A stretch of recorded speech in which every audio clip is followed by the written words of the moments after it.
بگ کے شعر چدینی در خروشات ولیدایا تری مانا کے گوشات لبلبل پر گلش تسبیح خانے سے کہ ہر حالے بتسبیحش زبانے سے ذکر عطا مددبائی روح را محمد ایجل مجروح را لا الہ الا اللہ لا الہ الا اللہ لا الہ الا اللہ لا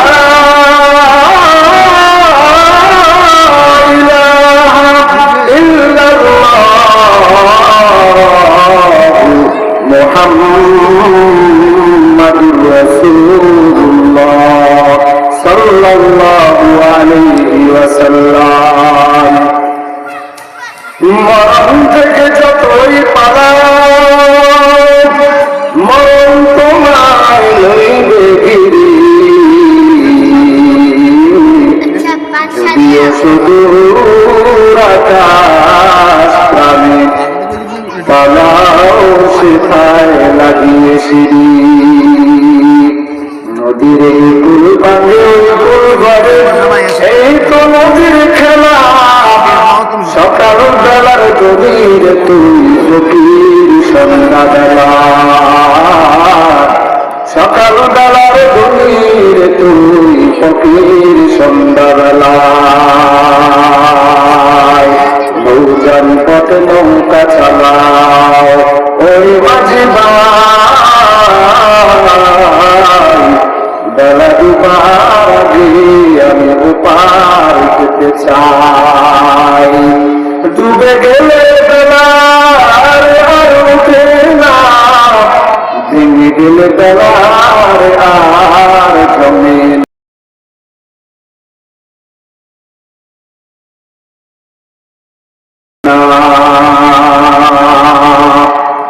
আল্লাহ তাআলা বাকি বলেন وَإِذَا أَخَذْنَا مِيثَاقَ بَنِي إِسْرَائِيلَ لَا تَعْبُدُوا إِلَّا إِيَّاهُ আমার মালিক রব্বে কাবা কাবা কাবা যিনি কাবার মালিক ওই আল্লাহ ডাকি বলে ওরে দুনিয়ার মানুষ শুনে না আমি আল্লাহ বনি ইসরায়েলের থেকে আমি আল্লাহ প্রতিশ্রুতি নিয়েছিলাম ওরে বনি ইসরায়েল আমি আল্লাহ ছাড়া আর কারো ইবাদত করতে পারবা না তবে এর পরবর্তীতে আল্লাহ তাআলা বলেন ওয়াবিল ওয়ালিদাইনি ইহসানা মা বাবা দুজনের সাথে ভালো আচরণ করবা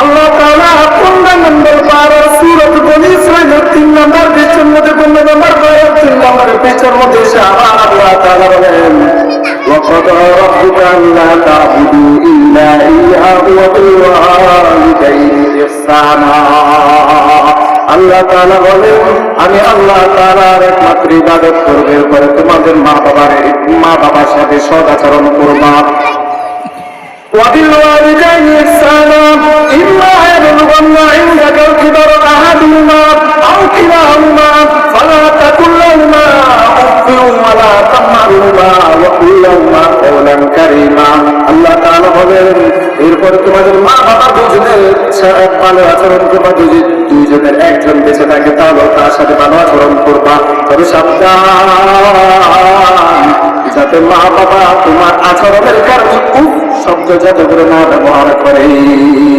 এরপরে আল্লাহ তাআলা আবার শিক্ষা দিচ্ছেন যদি মা বাবা মারা যায় তখন কি করবা মা বাবা মারা যাওয়ার পরে মা বাবার জন্য দোয়া করবা রব্বির হামহুমা কামা রব্বায়ানি সগীরা আল্লাহ তাআলা নিজের শিক্ষা দিচ্ছেন এতটুকুর মধ্যে আল্লাহ তাআলা ক্ষান্ত করেন নাই এরপরে আবার আল্লাহ তাআলা 21 নম্বর পারার সূরাতুল লুকমানের মধ্যে সে আল্লাহ তাআলা 21 নম্বর পারা 11 নম্বর পেজের মধ্যে সে আবার ডাক দিয়ে বলেন ওয়ালা লা ইহসানা ওয়া লা তুশরিকু বিহি শাইআ। আল্লাহ তাআলা বলেন তোমরা আমি আল্লাহ তাআলার আল্লাহ তাআলার ইবাদত করবে, এরপরে তোমাদের মা বাবার সাথে ভালো আচরণ করবা। আল্লাহ তাআলা 26 নম্বর পারার 2 নম্বর পৃষ্ঠাতে আবার এসে বলেন তোমাদের মা বাবার সাথে ভালো আচরণ করবা। এত জায়গায় বলার কারণ কি? কারণ আল্লাহ তাআলা বলেন এত জায়গার মধ্যে আল্লাহ তাআলা তাকে দিয়ে বলছেন, অর্থাৎ এরপরে যদি কেউ যদি এর উল্টাটা করে তাহলে তার খবর আছে। রাসূলুল্লাহ সাল্লাল্লাহু আলাইহি ওয়াসাল্লামের কাছে একজন সাহাবী এসে বলল, আবু হুরায়রা রাদিয়াল্লাহু তাআলা আনহু থেকে বর্ণিত হাদিস, ওই হাদিসটি ইমাম বুখারী এবং ইমাম মুসলিম দুজন ওই হাদিসটি রওয়ায়াত করেছেন। আবু হুরায়রা রাদিয়াল্লাহু তাআলা আনহু বলেন, এক ব্যক্তি এসে বলল, ক্বালা রাজুলুন ইয়া রাসূলুল্লাহ, ও পয়গম্বর, আইয়ুমাল্লাহ বিহুসনি সাহাবাতি, আমার সর্বপ্রথম আমার কি সবচেয়ে বেশি আমার উত্তম নমনীয় ব্যবহারের সবচেয়ে বেশি হকদার কি? মায়ার নবীজি ডাক দিয়ে বলেন, উম্মুকা, তোমার মা। আবার সাহাবী ডাক দিয়ে বলেন, ফাকালা তুম্মা মান, নবীজি আমার বলেন তুম্মা উম্মুকা, তোমার মা। এরপরে সাহাবী আবার জিজ্ঞেস করেন তুম্মা মান, এরপরে কি? নবীজি বলেন উম্মুকা, তোমার মা। এরপরে সাহাবী আবার জিজ্ঞেস করে বলে তুম্মা মান, এরপরে কি? পয়গম্বর। এরপরে আবার নবীজি বলে তুম্মা বা, এরপরে তুম্মা আবুকা, তোমার বাবা। মায়ের কথা বলছেন তিনবার, বাবার কথা বলছেন একবার। কারণ এই কথা বলার কারণ হলো মা যখন একজন সন্তানকে গর্ভে ধারণ করে, আল্লাহ তাআলা বলেন ওয়াজআলনা নুতফাতান আলাকাতান ফাখালাকনাল আলাকাতা মুদগাতান ফাখালাকনাল মুদগাতা ইযামান ফাকাসাওনাল ইযামা লাহমা। আমি আল্লাহ মায়ের গর্ভের মধ্যে, মায়ের জরায়ুর মধ্যে ওই বাচ্চাটাকে সর্বপ্রথম একটা শুক্রাণু আকারে রাখি, বিন্দু আকারে রাখি। এরপর ওই বিন্দুতে একটা রক্তের ছাকা হয়, ওই রক্তের ছাকাটাকে আমি পরিবর্তন করে একটা মাংসের টুকরা বানাই। ওই মাংসটার মধ্যে আব্দুল্লাহ ইবনে আব্বাস রাদিয়াল্লাহু তাআলা আনহুর বর্ণনা অনুযায়ী আল্লাহ তাআলা 4 মাস পর ওই বাচ্চাটার মধ্যে রূহ দান করেন। আল্লাহ তার কারণ যখন যেমন দুঃখিনী মা ওই বাচ্চাটার গর্ভের মধ্যে ধারণ করে, মা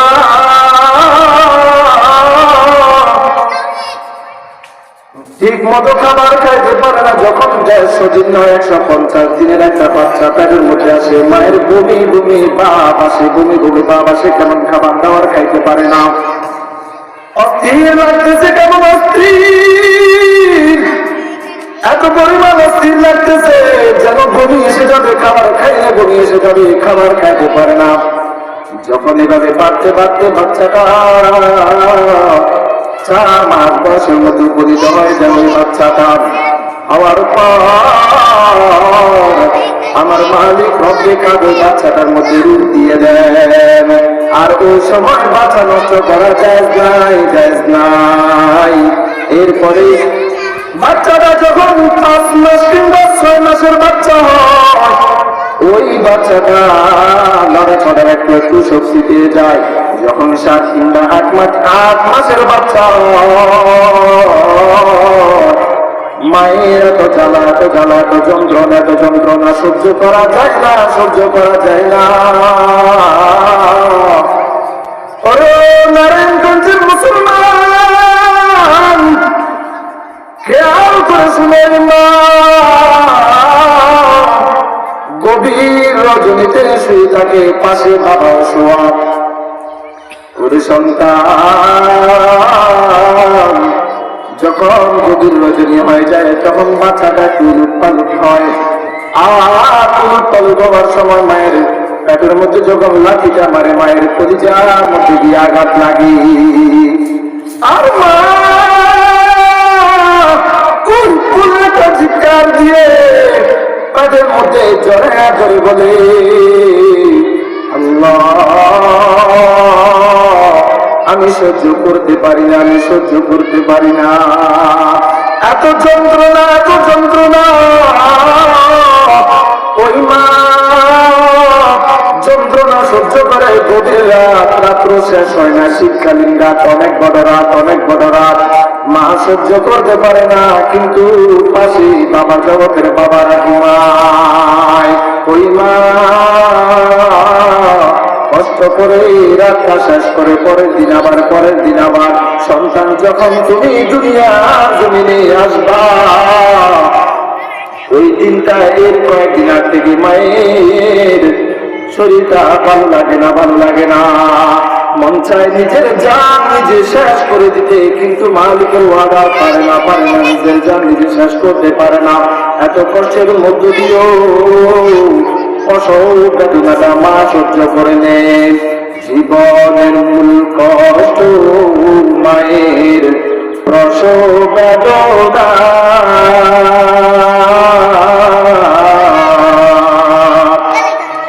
সাতাশে মানসাতে জমিন তখন মায়েরই মাথায়। জীবনের মূল কষ্ট মায়ের প্রসব বেদনা।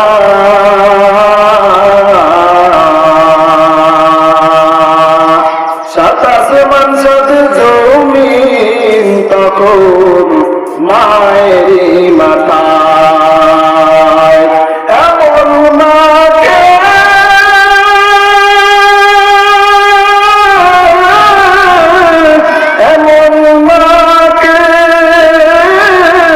কেমনি তুমি বুড়ে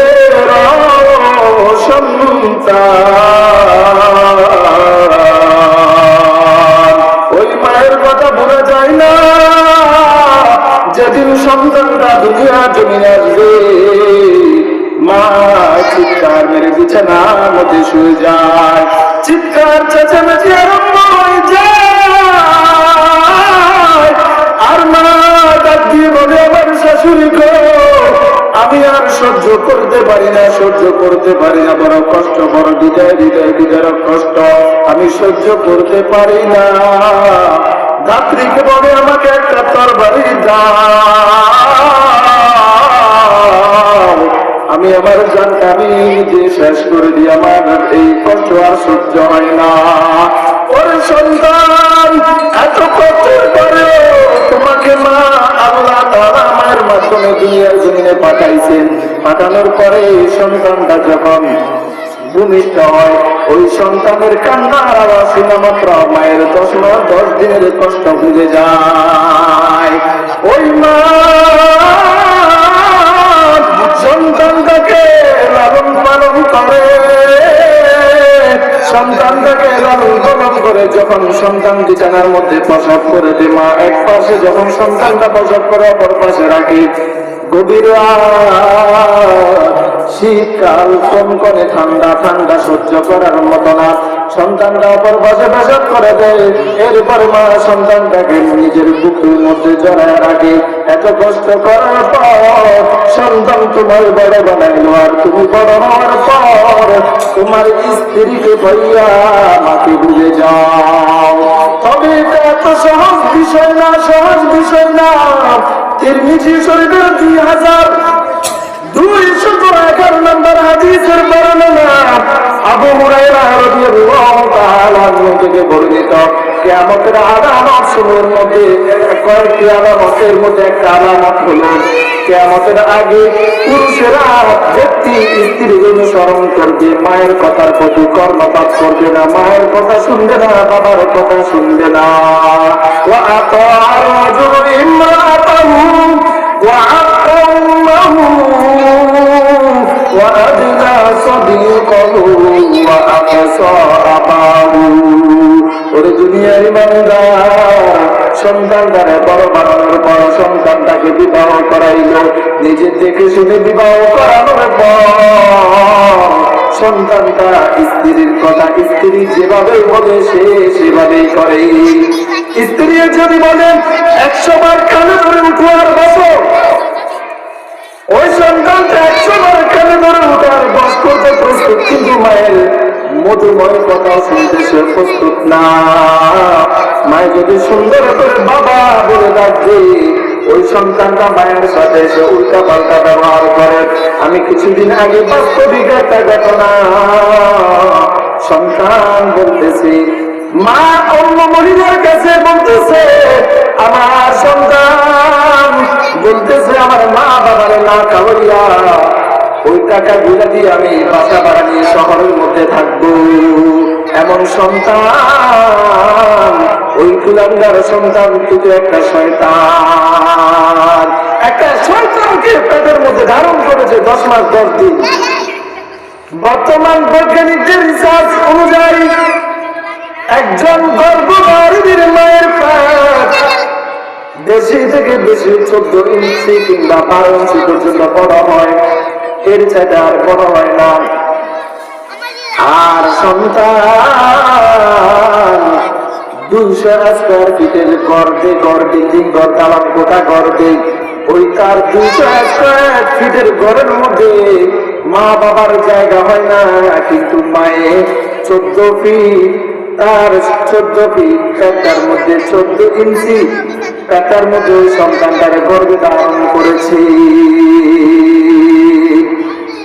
মা যখন সন্তানের ব্যাপারে এমন বলে, হযরত আবু বকর রাদিয়াল্লাহু তাআলা থেকে বর্ণিত হাদিস শরীফের হাদিস, عن أبي بكر رضي الله تعالى عنه قال قال رسول الله صلى الله عليه وسلم كل الذنوب يغفر الله منها ما شاء إلا عقوق الوالدين فإنه يعجل لصاحبه في الحياة قبل الممات। বাইহাকী শরীফের বর্ণনা, হযরত আবু বকর রাদিয়াল্লাহু তাআলা আনহু বলেন, আল্লাহ তাআলা বান্দা রাসূলুল্লাহ সাল্লাল্লাহু আলাইহি ওয়াসাল্লাম ইরশাদ করেছেন, বান্দার যত অপকারের গুনাহ আছে, অপরাধ আছে, আল্লাহ তাআলা চাইলে সব গুনাহ মাফ করে দিতে পারেন। কিন্তু কেউ যদি তার মা বাবার সাথে খারাপ আচরণ করে, বদ আচরণ করে, মা বাবার দেখভাল করে না, মা বাবার খেদমত করে না, আল্লাহ তাআলা এমন সন্তানকে মাফ করবেন না। ফাইন্নাহু ইউআজ্জিলু লিসাহিবিহি ফিল হায়াতি ক্বাবলাল মামাত। হযরত আবু বকর রাদিয়াল্লাহু তাআলা আনহু বলেন, রাসূলুল্লাহ সাল্লাল্লাহু আলাইহি ওয়াসাল্লাম বলেছেন, আল্লাহ তাআলা ওই সন্তানকে মা বাবার জীবদ্দশায় আল্লাহ তাআলা শাস্তি দিবেন। এই ব্যাপারে মুহাদ্দিসিনে কেরামগণ দুইটা মত উল্লেখ করেন। হয়তো মা বাবার জীবদ্দশায় আল্লাহ তাআলা সন্তানকে শাস্তি দিবেন, না হয় মা বাবার মৃত্যুর পর সন্তানকে আল্লাহ তাআলা জীবদ্দশায় শাস্তি দিবেন দুনিয়াতে। এটা হলো দুনিয়ার সাময়িক শাস্তি, এরপরে তার জন্য শাস্তি অবধারিত, অনবরত শাস্তি আখিরাতে সেটা বাকি থেকে যাবে। দুনিয়ার শাস্তিটা হলো অন্য অন্য সন্তানদেরকে শিক্ষা দেওয়া, আর আল্লাহ তাআলা তাদের জন্য আখিরাতে শাস্তি বাকি রেখে দিবেন। এমন কষ্ট করে মা তার সন্তানটারে লালন পালন করার পর সন্তান একটা স্ত্রী পাইয়া মাকে ভুলে যায়, বাবাকে ভুলে যায়। মায়ের দোয়া লও হে মুমিন, মায়ের দোয়া লও, মায়ের দোয়া লও হে মুমিন, মায়ের দোয়া লও। বিপদে পড়বে না তুমি যখন যেথায় যাও, বিপদে পড়বে না তুমি যখন যেথায় যাও। মায়ের দোয়া লও হে মুমিন, মায়ের দোয়া লও, মায়ের দোয়া লও হে মুমিন, মায়ের দোয়া লও। মায়ে যখন দোয়া করে চলে যায় আরশ পারে, মায়ে যখন দোয়া করে চলে যায় আরশ পারে, সাথে সাথে কবুল হয়ে ফল দেখিতে পাও, সাথে সাথে কবুল হয়ে ফল দেখিতে পাও। মায়ের দোয়া লও হে মুমিন, মায়ের দোয়া লও, মায়ের দোয়া লও হে মুমিন, মায়ের দোয়া লও। একটি গ্লাস পানির ফলে বাইজিদের কোলে তোলে, একটি গ্লাস পানির ফলে